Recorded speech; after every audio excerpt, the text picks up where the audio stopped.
18 साल बाद 18 महीने तक आपके ठीक बाद राहु देवता का विराजमान होना किसी विशेष चक्रव्यूह की संरचना से कम नहीं होगा, इस बात को मत भूलिएगा।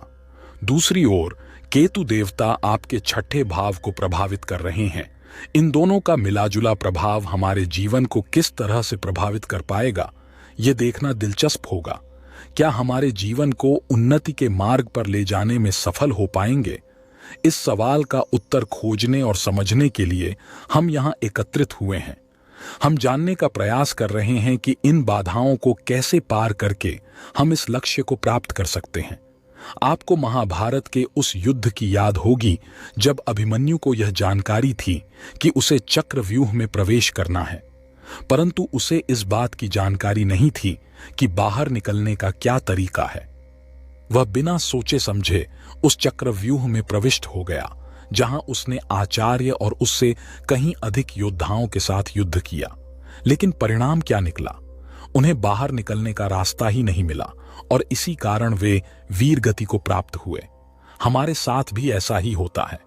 कभी कभी हम बड़ी मुश्किलों के दौरान भी अच्छा काम करने का प्रयास करते हैं, लेकिन रास्ते में कठिनाइयों का सामना करना पड़ता है। निराशा और हार मन में आने लगती है। क्या आज राहु केतु द्वारा बनाए गए इस चक्रव्यूह से हम बाहर निकल पाएंगे? हम न केवल इससे बाहर निकलने का तरीका बताएंगे, बल्कि यह भी बताएंगे कि इससे कैसे लाभ उठाया जा सकता है। इस चक्रव्यूह से कैसे मुक्ति पाएं और विजेता की तरह भारतीय जीवन जिएं, इस पर हम चर्चा करने जा रहे हैं। आपको अपनी राशि और संलग्नक के अनुसार 100% सटीकता से दिखाई देगा। सबसे पहले चलते हैं राहु देवता के 12वें घर की ओर, जहां 30 अक्टूबर से मई 2025 तक उनका ट्रांजिट हो रहा है। यह आपके घरेलू खर्चों के स्थान पर गया है। राहु को छोड़ दिया जाए तो खर्च बहुत बढ़ सकते हैं, जिससे वित्तीय संकट खड़ा हो सकता है। हानियां इतनी अधिक हो सकती हैं जैसे हमने अभी तक ऐसी कभी न देखी हो। 12वें घर में राहु की स्थिति इसे इंगित करती है। बार बार 12वां घर ही हमारे चिकित्सा खर्च को बढ़ाता दिखाई देता है। तो क्या यह सब हमारे भविष्य में होगा? ध्यान रहे, राहु आपको डरा सकता है क्योंकि यह भूत का ही एक रूप है। राहु को एक छाया कारक ग्रह माना जाता है।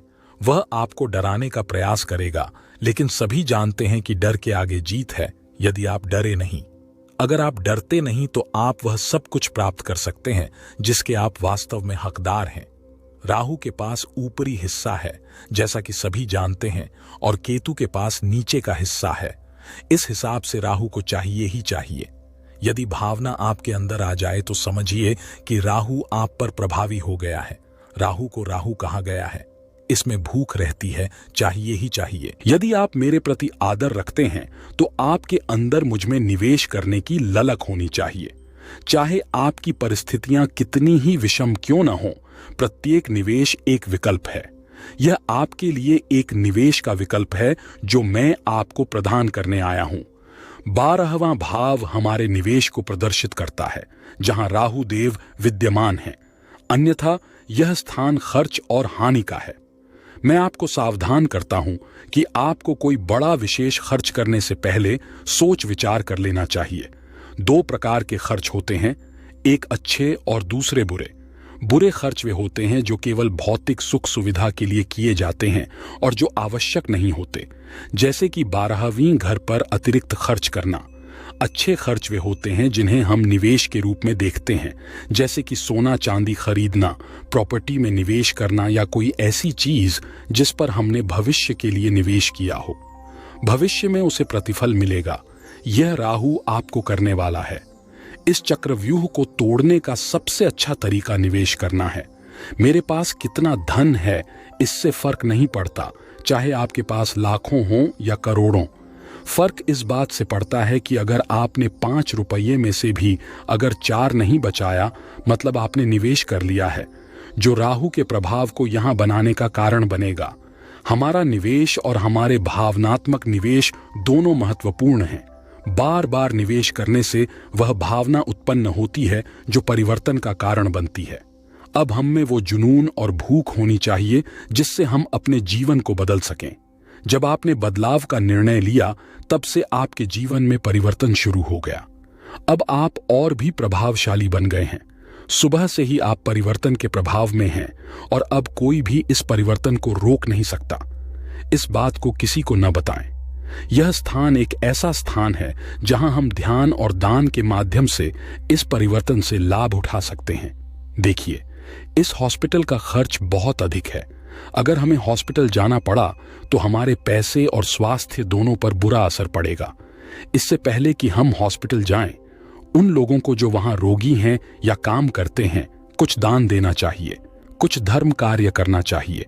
यह राहु को आपके 12वें घर में लाएगा और वे आपकी मदद करेंगे। आपको अपने खर्चों पर नियंत्रण रखना होगा। खर्चों पर सख्त नियंत्रण रखना जरूरी है और पैसा अच्छे कामों में लगाना चाहिए। अगर परिवार के लिए कोई जिम्मेदारी निभानी है जिससे परिवार का भला हो तो उस पर खर्च करना चाहिए। हालांकि खर्च आपका होगा, लेकिन अगर उसे अच्छे कामों में लगाया जाए तो वह आगे चलकर आपका निर्माण करेगा। यही है मेरी सलाह। केतु और राहु के बारे में समझना जरूरी है। राहु आपके 6ठे भाव पर स्थित हैं। पेन की एक परिभाषा देते हैं। पेन में राहु और केतु दोनों का समावेश है। इन्हें अलग कर दें तो एक ओर केतु है और दूसरी ओर राहु। दिन भर लिखने का काम कौन करता है? केतु। लेकिन देखने और दिखाने की बारी आती है तो केतु नजर नहीं आता, राहु ही नजर आता है। इसका मतलब यह कि केतु निष्क्रिय हो जाता है और राहु सक्रिय। दिखावे से मतलब नहीं है। आप जहां भी हैं वहां आप देवता हैं। आपके 6ठे भाव पर इनका प्रभाव बना हुआ है। 6ठा भाव हमारा रोग भाव होता है, इसलिए आपको 6ठे भाव से संबंधित दिमाग का विकास करना होगा, तभी आप इस परेशानी को दूर कर पाएंगे। अन्यथा रोग और परेशानियां बढ़ सकती हैं। अब इसे कैसे रोका जाए, ये 3 मुद्दे हैं। आप कहते हैं कि निर्मित करना छोड़ दें, लेकिन ऐसा करने पर अभी क्या होगा? 6ठा भाव हमारे लिए रोग का भाव होता है। मान लीजिए किसी के बारे में हमें चिंता है, भले ही वह स्वस्थ दिखता हो। ऐसे में अगर हम बैठे रहें या उसकी समस्या को नजरअंदाज करें तो यह सही नहीं होगा। मुझे लगता है कि चाहे मेरी कोई भी समस्या क्यों ना हो, मुझे उठकर खड़ा होना चाहिए और अपने काम पर ध्यान देना चाहिए। मेरा कर्तव्य है कि मैं अपने छोटे भाई की चिंता करूं। एक सन्यासी के लिए कोई परिस्थिति बड़ी नहीं होती। चाहे जीवन में कितनी भी मुश्किलें आएं, वह उनसे पीछे नहीं हटता। एक संत की तरह आपको भी अपने रोगों, रणों और शत्रुओं का सामना बिना डरे करना चाहिए, तभी आपको सफलता मिलेगी। हमारे घर का 6ठा भाव हमारे कर्जों से संबंधित है। चाहे कर्ज कितने भी बड़े क्यों ना हो, उन पर ध्यान मत दीजिए, बल्कि नए निवेश करें ताकि आपके 6ठे भाव के कार्य पूरे हो सकें, क्योंकि यहां केतु विद्यमान हैं जो आपकी मदद करेंगे। राहु से यह काम करना आपको है। जब आपने इसमें निवेश किया तब आप खुद ही एक दर्जा समाप्त कर लेंगे। यहां अपने आप का अर्थ है आप खुद। जब 12वां भाव एक्टिव होता है तब हमें पूरी कुंडली को याद रखना चाहिए। अगर जीवन का कोई अंत है तो वह 12वां भाव है जो बदलाव का घर होता है। यहीं से परिवर्तन की शुरुआत होती है। यह आपके नौकरी का स्थान भी है। केतु देवता यहां विराजमान है। अपने कार्य क्षेत्र के लिए बहुत अधिक परेशान न हो। ये कहते हैं कि तुमने क्यों बताया, क्योंकि केतु की वर्तमान स्थिति को स्वीकार करना ही एक अच्छी रणनीति और परिणाम के लिए जरूरी है। ये मत भूलना कि केतु का मतलब यह नहीं है कि हम अपने करियर या नौकरी के लिए बहुत ज्यादा प्रयास न करें। प्रयास किस पर करना है? प्रयास करते रहना है।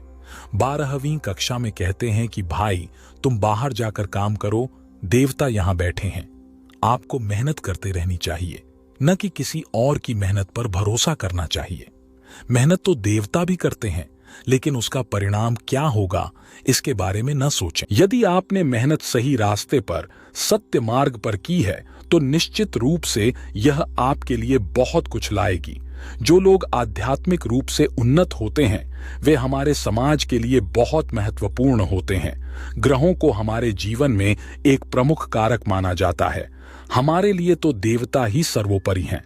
जब 6ठे भाव में ग्रह जाएंगे तब उस भाव से संबंधित तत्व आपको मोक्ष प्रदान करेंगे और रोगों से मुक्ति दिलाएंगे। यदि कोई शत्रु आपको प्रभावित कर रहा है तो देवता आपको उससे मुक्त कराएंगे, अर्थात वह शत्रु दूर हो जाएगा। लेकिन कहीं ना कहीं आपको राहु केतु के उन प्रभावों को जोड़ना पड़ेगा जहां इन्होंने प्रवृत्ति मार्ग का अनुसरण किया है। आपको अपनी प्रवृत्तियों को 12वीं घर से जोड़ना होगा और अपने कर्मों को निर्मित करना होगा।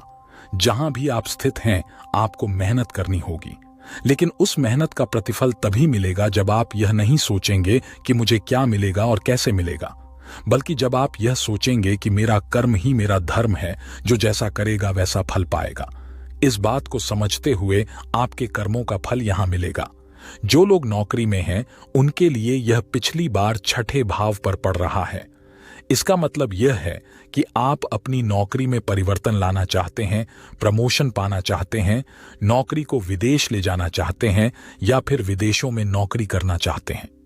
राहु केतु का यह ट्रांजिट आपके लिए वरदान से कम नहीं होगा और 1.5 साल तक रहेगा। यह बहुत लंबी अवधि है, इसलिए अपने परिवर्तन पर सबसे ज्यादा ध्यान दीजिए। राहु देवता आपके परिवर्तन की ही बात कर रहे हैं।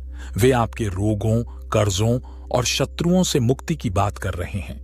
इस बात को आप कभी ना भूलें। प्रत्येक कार्य की शुरुआत में भगवान श्री गणेश और माता गौरी की पूजा करना बेहद महत्वपूर्ण है। इससे कार्य में आने वाली बाधाएं दूर हो जाती हैं और सफलता मिलती है। राहु और केतु जैसी बाधाएं को दूर करने में भगवान गणेश और माता गौरी की पूजा सहायक होती है। ये बाधाएं हटाने में मदद करते हैं, क्योंकि माता दुर्गा इन बाधाओं के कारक माने जाते हैं और भगवान गणेश इनके निवारण करने में सक्षम हैं। इसलिए हर कार्य की शुरुआत में इनकी पूजा जरूरी है। हमारे खेत उद्यम को राहु केतु के कारण नुकसान होने का भय था, लेकिन गौरी गणपति की पूजा करके इस भय और भ्रम को दूर किया जा सकता है। एक गाय के गोबर से 2 पिंडियां बनाइए, उनमें श्री गणेश और गौरी माता की मूर्तियां स्थापित करें। फिर उन पिंडियों में कोई कपड़ा डालकर उड़ा दें। ऐसा करने से डर और भ्रम दूर हो जाएगा। गाय के गोबर से बनाई गई गणेश जी की प्रतिमा की पूजा कीजिए। प्रत्येक पूर्णिमा पर पूजा के बाद प्रतिमा का विसर्जन कीजिए और फिर नए गोबर से प्रतिमा बनाकर पूजा कीजिए। गाय के गोबर से बनाई गई प्रतिमा को शुद्ध माना जाता है। आपके लिए एक चेतावनी है। अगर आप राहु केतु के प्रभाव से बाहर नहीं निकलते हैं, तो आने वाले 18 महीनों में आपकी स्थिति बहुत खराब हो सकती है। खर्चे बढ़ सकते हैं, नौकरी या बीमारी का खतरा रहेगा। लेकिन अगर आपने हमारे द्वारा बताए गए उपायों को समझा है और उन्हें अपने जीवन में उतारा है, तो मां गौरी और गणेश जी की कृपा से आपके कार्य सिद्ध होंगे। आप सभी को हमारी ओर से बहुत बहुत शुभकामनाएं। आशा है कि आप सबने मेरी बात को समझ लिया होगा। अगर आपको मेरा समझाने का तरीका पसंद आया हो, तो प्रत्येक बार की तरह इस बार भी अपना प्यार भरा लाइक और कमेंट जरूर करें। कृपया चुप न रहें। और हां, अगर अभी तक आपने चैनल को सब्सक्राइब नहीं किया है तो जरूर करें। एक बार फिर आप सभी का दिन बहुत मंगलमय हो। इन्हीं शुभकामनाओं के साथ जय श्री राम।